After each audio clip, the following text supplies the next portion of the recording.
আজ আমি তোমাদের সাথে শেয়ার করব নরম তুলতুলে কলাইশুঁটির পরোটা। হ্যালো এভরিওয়ান, আসসালামু আলাইকুম। তো চলো কলাইশুঁটির পরোটা বানিয়ে নিই। তো কলাইশুঁটির পরোটা বানানোর জন্য প্রথমে একটা মিক্সিং জার নিয়েছি। তারপর দিয়ে দিলাম ছাড়িয়ে রাখা কলাইশুঁটি প্রায় হাফ বাটির মতো। তারপর একটা লঙ্কাকে দু টুকরো করে নিলাম, অল্প সামান্য ধনেপাতা আর অল্প একটু আদা কুচি করে নিয়েছি। তারপরে দিয়ে দিলাম 1 চা চামচ চিনি। চিনিটা দিলে পরোটার স্বাদটা ভালো হয়। তারপর অল্প সামান্য জল দিয়ে আমি একটা ফাইন পেস্ট বানিয়ে নিলাম। তো দেখো পেস্টটা কেমন বানিয়েছি, ঠিক এরকম ধারা বানাতে হবে। তারপর একটা জায়গা নিয়ে নিয়েছি, তারপর দিয়ে দিলাম 2 বাটির মতো আটা। তোমরা চাইলে এখানে আটা 1 বাটি আর ময়দা 1 বাটি ব্যবহার করতে পারো, কিন্তু শুধু আটা দিয়ে বানালে স্বাদটা ভালো হবে না। তারপর দিয়ে দিলাম স্বাদ মতো লবণ, দিয়ে একটু লবণটাকে মিক্স করে নিলাম। তারপর বেটে রাখা কলাইশুঁটিটা দিয়ে দেব ময়দার মধ্যে। সবটা চামচে করে দিয়ে দিলাম। তারপর হাতের সাহায্যে খুব ভালো করে মিক্স করে নেব।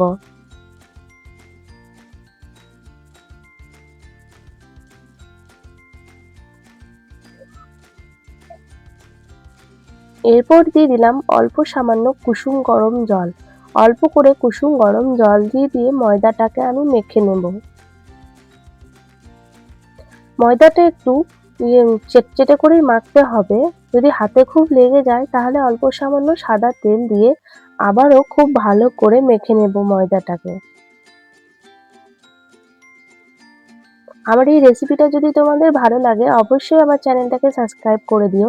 তো এভাবে নরম করে হাতের সাহায্যে আমি এটাকে মেখে একটা সফট ডো বানিয়ে নিয়েছি। তো দেখো কতটা সফট হয়েছে, তোমাদেরকে সেটা আমি হাতের সাহায্যে একটু দেখিয়ে দিলাম। তারপর কিছুক্ষণ আমি রেস্টে রেখে দিয়েছিলাম। তারপর আবারও খুব ভালো করে হাতের সাহায্যে একটু মেখে নিলাম।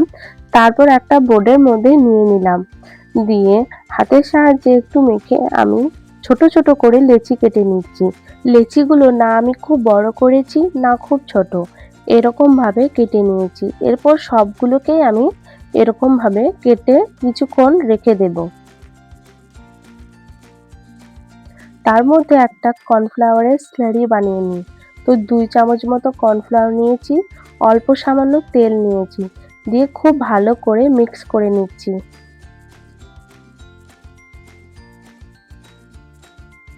দেখো কত সুন্দরভাবে মিক্স করে নিয়েছি, সেটাই তোমাদেরকে দেখিয়ে দিলাম। তারপর অল্প সামান্য তেল নিয়ে হালকা হাতে আমি পরোটাটাকে বেলে নেব। যেমন পারবে তেমন ভাবে বেলে নেবে।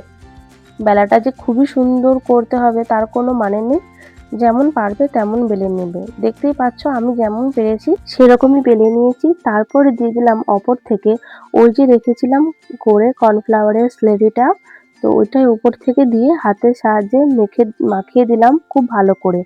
দিয়ে যেই রকম আমরা পরোটা ভাঁজ করি ওইভাবেই ভাঁজ করে নেব। দিয়ে আবারও ওপর থেকে ওই কর্নফ্লাওয়ারের স্লেরিটা দিয়ে দেব। যতবারই ভাঁজ করব ততবারই ওই কর্নফ্লাওয়ারের স্লেরিটা দেবো, তাহলে ভাঁজগুলো একটু ভালোভাবে বোঝা যাবে পরোটাটা হওয়ার পর।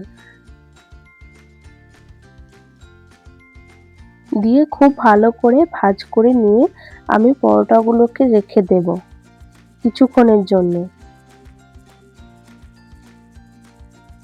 তো সবগুলোকে এভাবে আমি বানিয়ে নিয়েছি।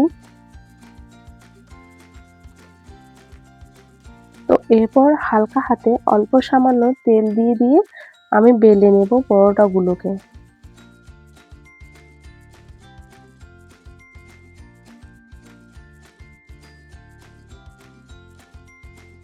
অবশ্যই একবার বাড়িতে বানিয়ে দেখো, খেতে খুবই ভালো হয়। তো এইভাবে বানিয়ে দেখো অবশ্যই। আর ভিডিওটা ভালো লাগলে অবশ্যই চ্যানেলটাকে সাবস্ক্রাইব করে দিও আর পাশে থাকা বেল আইকনটা প্রেস করে দিও যাতে একটাও ভিডিও মিস না যায়। তারপর একটা খোলা গরম হতে দিয়েছিলাম। তো এরপর পরোটাটাকে দিয়ে দেব। দিয়ে একবার উল্টে নেব, তারপর ওপর দিয়ে অল্প সামান্য তেল দিয়ে দেব। এই পরোটাটাতে খুব বেশি তেল লাগে না, তো অল্প তেলে খুব ভালো মতো ভাজা হয়ে যায়। তো উল্টে পাল্টে খুব ভালো করে আমি পরোটাগুলোকে ভেজে নেব। দেখতেই পাচ্ছ পরোটাটার কালারটা কত সুন্দর এসছে। তো এভাবে উল্টে পাল্টে খুব ভালো করে ভেজে নিচ্ছি।